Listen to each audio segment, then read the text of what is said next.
On se retrouve pour parler du chapitre 13 de Boruto Tube Vortex et aujourd'hui on va se concentrer sur le personnage de Sarada, un personnage qui a su briller aux côtés de Boruto pour faire face à Idari dans le chapitre précédent. Revenons sur la fin de la partie 1 de Boruto. Souvenez-vous, Sarada avait éveillé le Mangaku Sharingan après un choc émotionnel trop important face à Sasuke et à cause de ce qui arrivait à Boruto autour de l'omnipotence. L'omnipotence qui avait inversé l'histoire de Boruto et Kawaki, rajoutant par la même occasion cette histoire de criminalité pour Boruto, comme quoi il aurait soi-disant tué le 7e Hokage Naruto Uzumaki. Et en plus, Boruto n'était même plus considéré comme le fils de Naruto, c'était désormais l'histoire de Kawaki. Sauf que voilà, Sarada ainsi que Sumire n'ont pas été affectés par l'omnipotence d'Eda. Première hypothèse, est-ce que ce serait le fait que Sarada et Sumire auraient des sentiments très importants à l'égard de Boruto, ce qui fait que ça a contré l'omnipotence d'Eda qui est basée sur la modification des souvenirs des personnes, c'est-à-dire qu'on modifie la vérité, on modifie les émotions, les sentiments envers ce qui se passe autour de Boruto et Kawaki. Mais vu que Sarada et Sumire ont vraiment un lien très fort avec Boruto, l'omnipotence n'a pas pu contrer ça. Après, deuxième hypothèse, et là on va aller sur du cas individuel, ça pourrait être Sarada avec le Mangaku Sharingan sans le savoir, ou tout simplement avec les facultés du Sharingan initialement, qui est parvenu à contrer l'omnipotence sans le savoir. Mais pourquoi Sasuke, ça n'aurait pas été le cas vu son expérience avec le Sharingan. Donc en soi, cette hypothèse tombe un petit peu à l'eau, mais je vais quand même raconter la deuxième partie pour Sumire.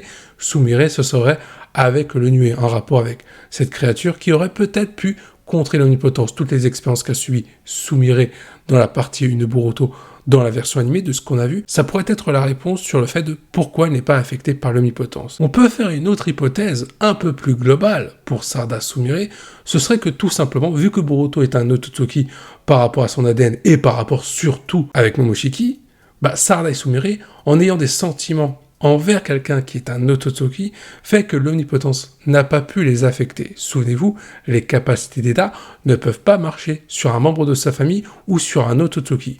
Peut-être que ça immunise les Otsutsuki, mais aussi les proches d'Otsutsuki qui ont un lien avec eux. On ne sait pas exactement ce qui s'est passé, il y a un vrai mystère là-dessus.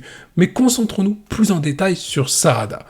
Sarada a donc éveillé le Mangaku Sharingan lors de sa discussion avec Sasuke, car elle tentait de convaincre son père que Boruto était innocent et qu'il se passait quelque chose de très grave. Sasuke était parti clairement pour exécuter Boruto par rapport à ce qu'il avait soi-disant fait. Sarada, en étant en pleurs, en étant dans le choc émotionnel, éveille le Mangaku Sharingan et c'est à ce moment-là que Sasuke comprend qu'il y a quelque chose qui cloche. Il comprend que Sarada dit la vérité, même si sa mémoire lui fait défaut.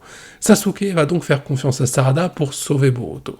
À ce moment-là, le Mangaku Sharingan est apparu et on ne l'a plus revu jusqu'à maintenant, jusqu'au chapitre 12 du manga Boruto Tube Vortex. Est-ce que le Mangaku Sharingan a eu un effet sur Sasuke? Je m'explique. Il n'est pas impossible que celui-ci soit parvenu à créer une autre vérité pour la mémoire de Sasuke. Souvenez-vous de ce qu'avait dit Sasuke à Boruto lorsqu'il avait décidé de le protéger pour honorer sa promesse envers Sarada.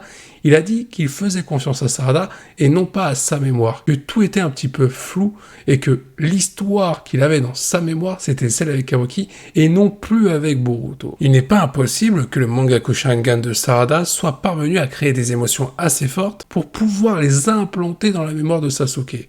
Une des facultés que pourrait donner le Mangaku Sharingan. C'est une faculté qui nous rappellerait ce qu'était capable de faire Shisui avec son Sharingan, le fait de pouvoir rendre fou n'importe quel personnage autour de lui avec ses illusions. On pourrait retrouver quelque chose de similaire du côté de Sarada avec un style qui lui serait propre tout en ayant des références sur le passé du clan Uchiwa. N'oubliez pas que dans la partie 1 de Boruto, dans l'animé et pas vraiment dans le manga, mais l'animé nous a montré une Sarada en train de s'interroger sur le clan Uchiwa, sur ses membres et ce qui s'est passé notamment autour de Sasuke Itachi. On pourrait très bien avoir eu une Sarada durant l'ellipse en train d'approfondir ses connaissances sur le clan Uchiwa pour pouvoir évoluer et maîtriser au mieux son Sharingan sans même savoir qu'elle a le Mangaku Sharingan. Et le jour où elle va prendre conscience qu'elle a été capable de faire évoluer sa pupille, on pourrait avoir vraiment de belles prouesses concernant ce personnage. La question maintenant, c'est de savoir quand est-ce qu'on va revoir Sarada avec le Mangaku Sharingan et quand est-ce qu'elle va prendre conscience qu'elle a fait évoluer cette pupille. Et bien tout simplement, ça pourrait arriver dès le chapitre 13. Revenons sur la fin du chapitre 12. Boruto tient l'épine de l'âme, qui est donc l'objet qui permettrait de libérer Sasuke, objet issu du cadavre d'Hidari vaincu par Boruto et Sarada. Et à ce moment-là, on a un Boruto qui se fait shooter par Jura. À ce moment-là, on a un Boruto qui se fait shooter par Jura. Boruto tombe par terre, fait tomber l'épine de l'âme, et on a une Sarada qui voit cet objet et qui a un flashback sur la discussion qu'il y a eu autour de l'épine de l'âme et à quoi ça va servir, notamment libérer Sasuke. Sarada se précipite pour récupérer cet objet, mais elle se fait blesser par Jura. Donc à ce moment-là, on a deux éléments qui peuvent déclencher le Mangaku Sharingan pour Sarada. Déjà, la blessure de Boruto, et l'autre point très important, c'est le fait que désormais l'épine de l'âme n'est plus du côté de Boruto Sarada. Cette épine de l'âme est du côté de Jura. Cet objet qui permet de libérer Sasuke, le père de Sarada, vient littéralement de leur échapper. Donc Sarada, par rapport à ces deux éléments-là, qui peuvent donner un impact très émotionnel, pourrait à nouveau déclencher le Mangaku Sharingan pour, pourquoi pas, faire face à Jura. Alors, il est vrai que pour moi, c'était mon avis, je pensais qu'Hidari était le personnage idéal pour Sarada par rapport à ce qu'il représentait, le fait que ce soit l'alter ego de Sasuke et qu'il voulait s'en prendre à Sarada. Pour moi, c'était l'occasion parfaite de mettre en avant Sarada sur les enjeux et sur le côté émotionnel, et aussi de faire apparaître du coup le Mangaku Sharingan. Mais on l'a vu avec le chapitre 12, on a plutôt privilégié la cohésion d'équipe et le lien qu'il y avait entre Boruto et Sarada, tout ça dans le même but, notamment vaincre Hidari, mais aussi sauver Sasuke. Donc on a eu un chapitre 12 qui a mis à la fois en avant les capacités de Boruto, mais aussi le côté cohésion d'équipe avec Sarada et Boruto en tant que binôme. Maintenant, j'aurais aimé voir aussi une Sarada se débrouiller toute seule face à Hidari. Mais si l'occasion pour Sarada est de briller aussi face à Jura, alors est-ce qu'elle pourrait le vaincre? J'en doute quand même, mais une Sarada avec le Mangaku Sharingan sans maîtriser complètement les compétences de celui-ci, ça peut donner de très bonnes choses. On a bien eu Imawari avec le pouvoir de Kyuubi, sans le maîtriser entièrement aussi, face à Jura. Elle a brillé parce que Jura, dans un premier temps, ne prenait pas ce combat au sérieux. Mais là, si on se retrouve dans un schéma à peu près similaire, une Sarada avec le Mangaku Sharingan, on pourrait connaître les premières facultés de cette pupille en forme de soleil, et elle pourrait mettre par la même occasion un petit peu en difficulté Jura. Parce que je pense que quand même, Jura se fera battre par Boruto ou Kawaki, voire les deux en binôme. Je pense que Sarada peut lui donner du fil à retordre si et seulement si elle a le Mangaku Sharingan. Parce que si elle reste à ce stade-là, évidemment, elle ne va pas servir à grand-chose. Après, on peut aussi avoir une autre hypothèse qui serait un peu plus collective. L'équipe 7 réunie, Mitsuki qui débarquerait pour épauler Boruto, Sarada ainsi que Kawaki, vu qu'il y a Konohamaru aussi, on aurait la totalité de l'équipe 7 pour faire face à Jura. Donc chacun pourrait briller par moment, par-ci par-là, avec leurs compétences, leurs qualités et leur cohésion d'équipe. Boruto, on l'a vu avec le Rasengan Uzueko, on ne l'a pas encore vu avec le Kama, on pourrait voir Mitsuki avec son Modern Myth, et aussi voir une Sarada avec le Mangaku Sharingan, sans avoir toutes les compétences. Il y a tellement de théories à faire et de développement à faire pour ces personnages qu'on peut prévoir plusieurs scénarios, en espérant que chaque personnage ait le droit à une mise en lumière. Pas seulement que Boruto, j'espère que les autres personnages secondaires pourront briller aussi. Bien sûr, pour en revenir sur la fille de Sasuke, si le Mangaku Sharingan est amené à arriver dans le chapitre 13 ou dans les 2-3 prochains chapitres à venir, il est évident, comme je l'ai dit, qu'on ne verra pas tout le potentiel de cette pupille. On ne verra que quelques facultés pour mettre en avant Sarada avec un développement progressif. Concernant le Susanoo, il y a encore des éléments à obtenir pour que Sarada puisse le débloquer. Je ne vais pas vous refaire l'histoire de Naruto Shippuden sur les conditions d'obtention du Susanoo, mais Sarada en est loin.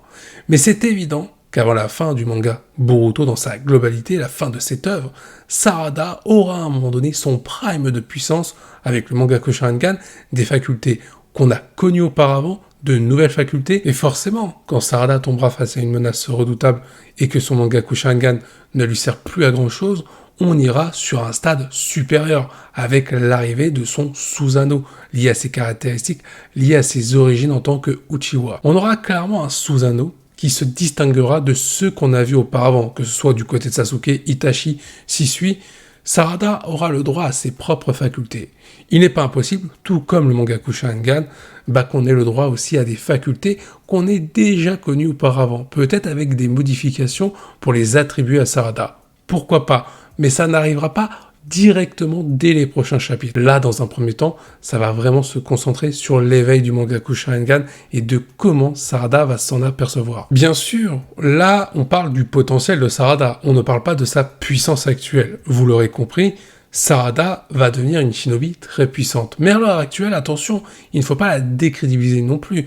Même si le début du manga Boruto Tube Vortex montrait une Sarada avec une mentalité plus affirmée, prête à défendre Boruto contre tout le monde, et que des fois ce développement pouvait être entaché avec la présence de Boruto lorsque Sarada perdait ses moyens, on a bien vu qu'avec le chapitre 12, qu'elle est capable de pouvoir servir face à différentes menaces. Et ça a été le cas face à Hidari. Même si c'est Boruto qui menait la danse, Sarada a parfaitement suivi ce que faisait Boruto en termes de stratégie et en termes de cohésion d'équipe. Et on a eu le droit aussi de voir les capacités qu'a pu développer Sarada, notamment le Chidori Nagashi, une variante du Chidori qu'utilisait à l'époque avec son épée le personnage de Sasuke. Donc une Sarada qui a beaucoup évolué durant l'ellipse avec un apprentissage dont on ne sait pas grand-chose. Est-ce qu'elle a été entraînée par Sakura, Kakashi, ou tout simplement est-ce qu'elle s'est entraînée elle-même en ayant fait un apprentissage profond sur le clan Uchiwa, quelque chose que j'ai cité un petit peu plus tôt dans cette vidéo. Sur ce, je vous invite à donner vos théories concernant Sarada et son évolution. Que pensez-vous de ce personnage? Je vous dis à la prochaine, portez-vous bien, et n'oubliez pas que la volonté du KT soit avec vous. J'espère que tu as apprécié cette vidéo, n'hésite pas à liker pour me soutenir et à t'abonner pour ne rien manquer sur ma chaîne YouTube.